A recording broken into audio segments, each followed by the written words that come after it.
Hey everyone, welcome back to my YouTube channel Saini learning classes. मैं हूं आपके educator Neha Saini.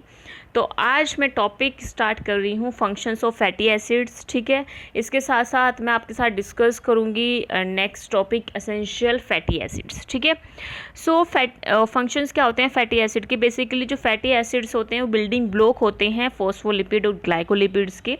ठीक है, और ये किस लिए यूज़ होते हैं, ये as an fuel molecule use होते हैं। ठीक है, so many proteins are modified by the covalent attachment of fatty acids with target them to membrane location. ठीक है, यानी कि बहुत सारे जो प्रोटीन्स हैं उनको मॉडिफाई किया जाता है covalent attachment of fatty acids से। ठीक है, यानी कि बहुत सारे प्रोटीन्स को हम कोवेलेंट अटैचमेंट करा के फैटी एसिड्स पे उनको मॉडिफाइड करते हैं, जिस वजह से हम मेम्ब्रेन की जो टारगेट लोकेशन है उसको पता लगा सके। ठीक है, fatty acids are fuel molecule. Fatty acids क्या होते हैं, फ्यूल मॉलिक्यूल होते हैं और इनको हम स्टोर करते हैं as a tri acyl glycerol की फॉर्म में।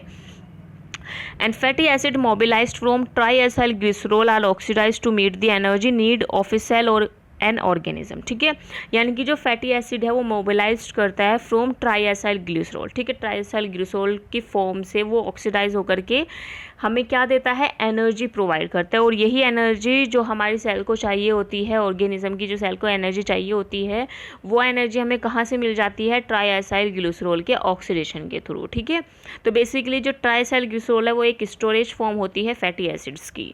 इसके बारे में हम नेक्स्ट वीडियोज़ में डिस्कस करेंगे, क्योंकि आपके सिलेबस में भी है। तो ये एक तरह का स्टोरेज लिपिड है। ठीक है, नेक्स्ट है fatty acid derivatives such as hormones and intercellular messenger, जैसे कि एग्जांपल जो है steroid, sex hormones and prostaglandin.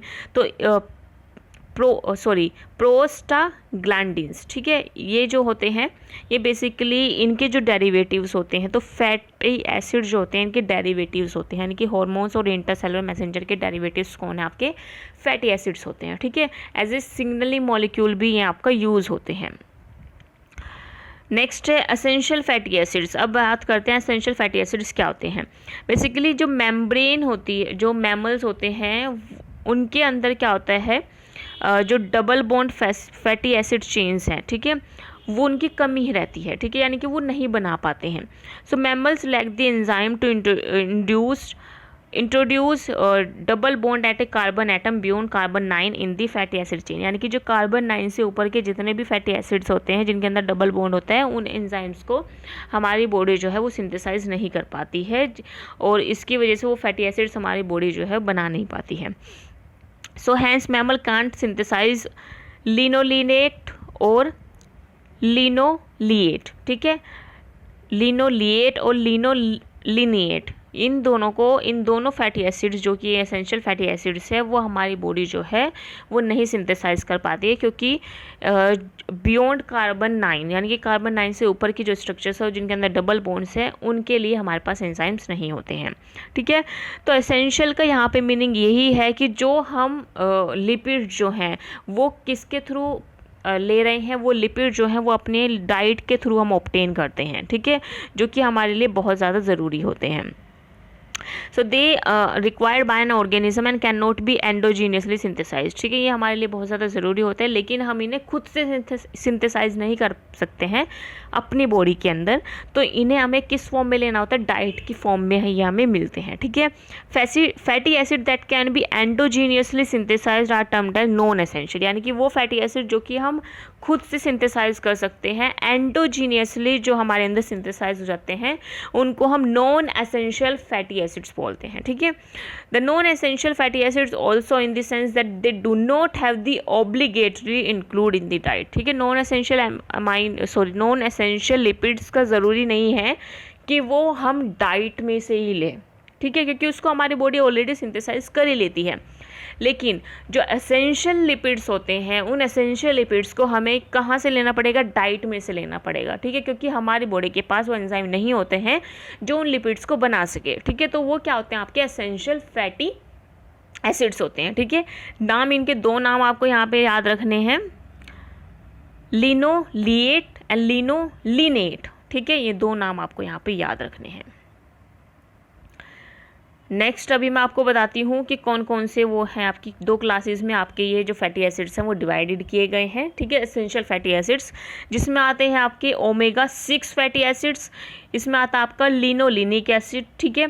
तो लिनोलिनिक एसिड जो होता है वो आपको वेजिटेबल ऑयल, सनफ्लावर ऑयल से मिल जाता है, फिर ये कन्वर्ट होता है एराकिडोनिक एसिड में जो कि हमें मीट, पोल्ट्री, एग्स के थ्रू मिल जाता है, ठीक है।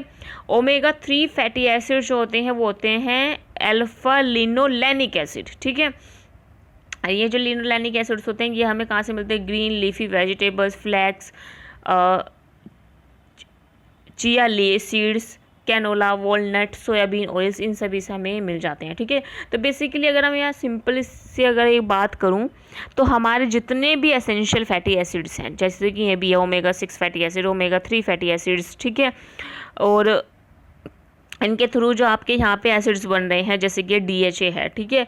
तो ये हमें किसके थ्रू मिल रहे हैं? यहाँ पे मैंने जैसे यहाँ पे डाइट्स भी लिखी गई हैं, तो ये जो आपके सोर्सेज हैं जैसे कि ऑयली जो फिश है उसके थ्रू आपको DHA मिलता है, EPA मिलता है, ठीक है। एल्गी ऑयल के थ्रू भी ये EPA और DHA मिलता है।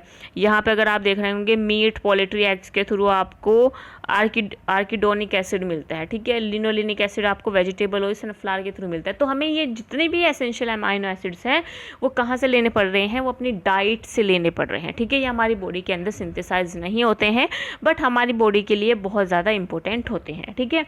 तो ये होते हैं आपके essential fatty acids, okay. So that's all for today. आज के लिए बस इतना ही। तो आज जो मेन टॉपिक हमने कवर किया वो है functions of fatty acids. Next topic हमने कवर किया एसेंशियल फैटी एसिड्स क्या होते हैं, ठीक है। इसके बाद जो आपके ट्राइएसाइल ग्लिसरॉल है उसकी क्या है, क्या उसकी स्ट्रक्चर है, क्या प्रॉपर्टीज़ है, इन सभी चीज़ों को हम नेक्स्ट लेसन के अंदर डिस्कस करेंगे, ठीक है। तो ये आपका 3rd लेसन था, आई थिंक 3rd लेसन ही था मे बी। तो नेक्स्ट 4th लेसन के अंदर हम आगे की जो चीज़ें हैं उनको डिस्कस करेंगे लिपिड से रिलेटेड, ठीक है। और जल्दी से जल्दी जितना हो सकेगा उतना फटाफट हम इस जो ये पूरा हमारा कोर्स है इसको भी हम कंप्लीट करने की कोशिश करेंगे। तो बेसिकली आप जो पिछली क्लास में मैंने फैटी एसिड पढ़ाया था उसको भी आप नोट डाउन कर लेना, ठीक है। फैटी एसिड्स क्या होते हैं, उनकी प्रॉपर्टीज़ क्या होती हैं, फंक्शंस क्या होते हैं, ये पूरा यहाँ तक फंक्शंस तक एक क्वेश्चन आपका तैयार हो जाएगा, ठीक है। स्टोरेज लिपिड ही अभी आपका चल रहा है, स्टोरेज लिपिड में ही फैटी एसिड्स आएंगे, ट्राइएसाइल ग्लिसरॉल आएगा। तो ट्राइएसाइल ग्लिसरॉल जो है मेन स्टोरेज फॉर्म होती है फैट की, ये मैंने आपके साथ ऑलरेडी डिस्कस किया ही था। तो नेक्स्ट में हम ट्राइएसाइल ग्लिसरॉल को ही देखेंगे और इससे आपके क्वेश्चन भी आते हैं ट्राइएसाइल ग्लिसरॉल से, ठीक है, क्योंकि मेन स्टोरेज फॉर्म है। ये चीज़ आपको याद रखनी है, MCQ में ये क्वेश्चन आपका आ सकता है, okay. So that's all for today. अब मिलते हैं नेक्स्ट सेशन में। आई होप आज की वीडियो भी आपको पसंद आई होगी और जितना हो सके उतना मेरी वीडियोस को शेयर ज़रूर कीजिए क्योंकि और लोग भी जिससे मेरी वीडियो से बेनिफिट उठा सकें, ठीक है। तो शेयर कीजिए और लोगों तक। So that's all for today.